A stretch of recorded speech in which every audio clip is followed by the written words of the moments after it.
ask some general retail questions because I think it's a really interesting market with a lot of movement, and we're kind of seeing that the big guys, I mean Alibaba started first, then Amazon, they're all building platform businesses, which probably also led your former employer, Zalando, to go that direction. And we see now Walmart going the same route. So it's kind of that large guys tend to go the platform way.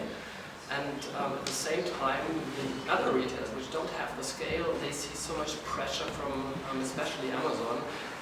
What implications does it have in the long run? So is there still a play for retail, or might we just end up in a situation where, let's say, 4 to 5 platforms worldwide, and then the slaves, which are the brands, selling through these platforms?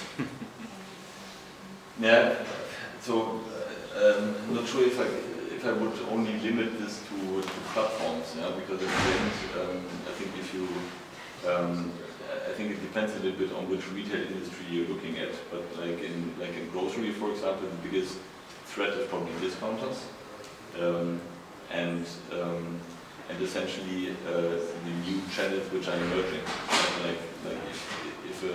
And it's not only, I guess it's not only in grocery, but if you have to tap as a retailer and you have to build up basically e-commerce, which is. I'm referring mainly to e-commerce. To e-commerce, yeah, but I guess if you have to basically build up a new capability and a new access to client, you need to invest money. And at the same time, you see that like the Alibabas of this world and the Amazons of this world are using the money from additional revenue streams or profit streams like AWS and also media to fund essentially their entire business, which is the retail business. And at the end, I guess it's a question of how relevant can you be in your proposition towards consumers. And I guess one big point is price. Yeah? And Amazon, for example, and Alibaba maybe less on the marketplace side, but they're investing so much money into price, into lower prices for consumers, that basically the consumers, the starting point for the journey will be on those platforms. Yeah? So I guess it's a question of how can you ensure that you have still a relevant proposition, which is in many fronts price and provide access to consumers, and only then you really have a chance to compete with those platforms. Otherwise, indeed, it's I would say let's pick up exactly this point. So we see everyone is now running sponsored product. We had a longer discussion around this here. So if I'm a brand and I start engaging in this, tomorrow every other brand is doing the same, it really would affect my P&L. So I need to somehow react to this. So what will I do in the long run? Probably increase my price to draw some profit out of this game. Am I right with my assessment so far? You mean like that the retailer increases? The brand. I mean, I have to, before I sold through Amazon and I did not have to pay for any advertising.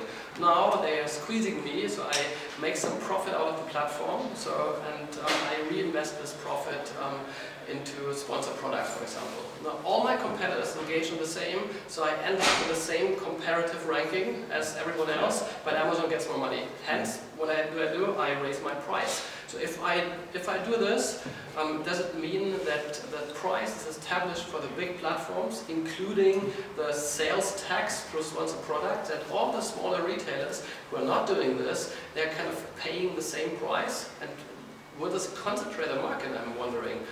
I think, if you look at, I think there's one, and I think you asked the question, Fabian, earlier, it's like, why would I invest into Google, as a CPG? Do I get the same return? And at the end, you look at Alibaba. Yeah? So if you want to sell on Alibaba in China, you're probably paying, and we have done this with Zalando, you're investing like 50 to 60% of your net sales. You're investing into advertising just to get visibility. And at the end, it creates a level playing field where basically you get the same visibility as a brand as before on those platforms.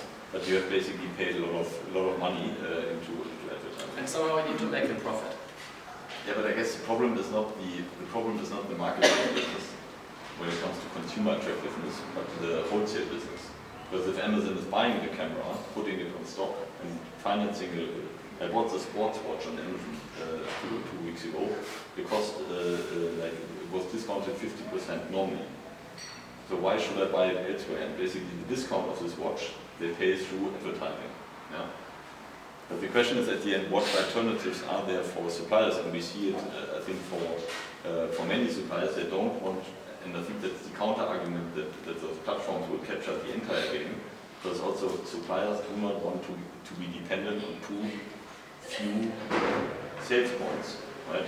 They want to have, like in fashion, they are eager to have an alternative to Amazon, which is Zalando. They are eager in electronics to have an alternative, which is maybe, I don't know, not what's really if it's big enough, but essentially, I think on the supplier side, they're looking for alternatives because they see that selling on those platforms gets more and more expensive.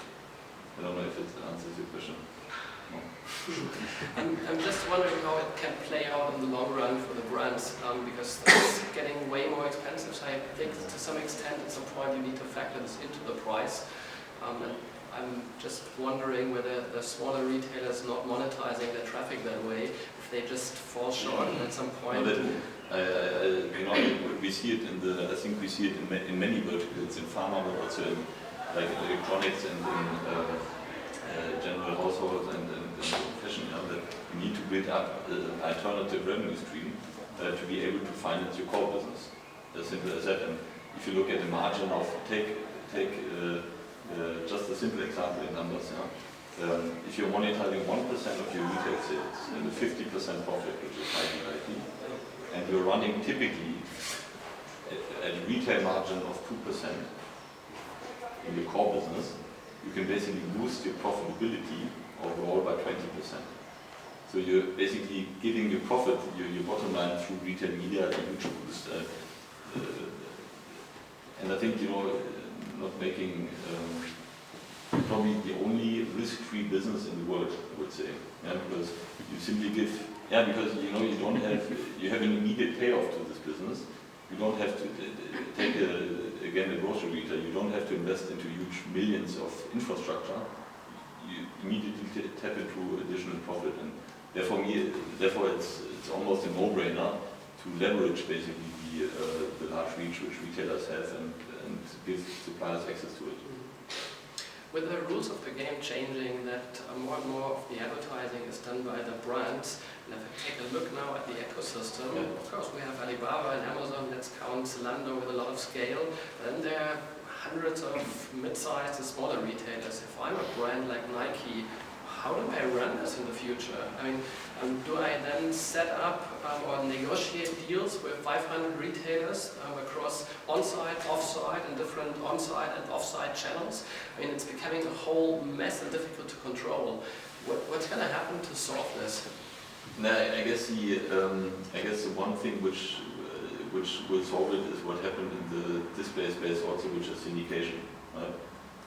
I mean, the simple word for syndication is essentially saying an ad network, or ad network in the programmatic space. Because if you're too small, like a 20 billion retailer in the US is too small to tap into national brand dollars.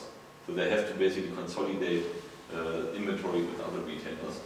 Again, on the other side, a supplier which is only basically,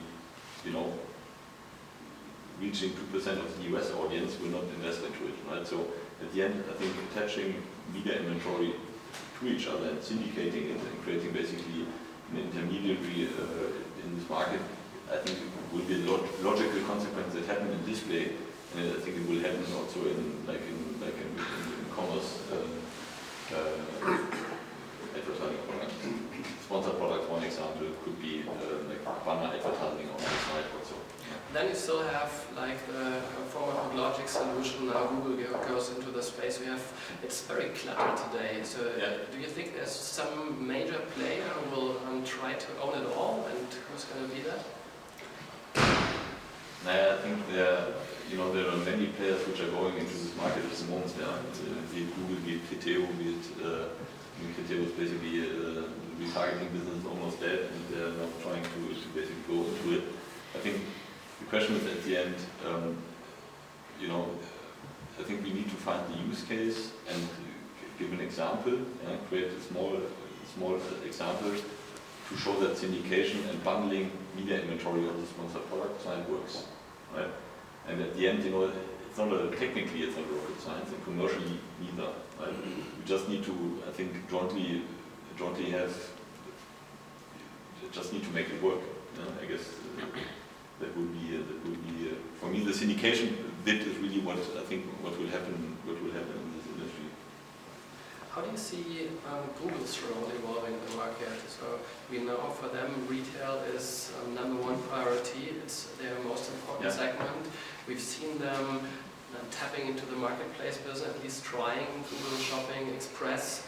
Recently we heard Walmart has pulled out of it. Retailers actually don't really like to become degraded to logistics companies, and we see Google going into the monetization area with their sponsored products initiative. They are not making too much progress yet, but we know it's a big priority. Do you see them thriving in that field, or rather sense they might have lost it already?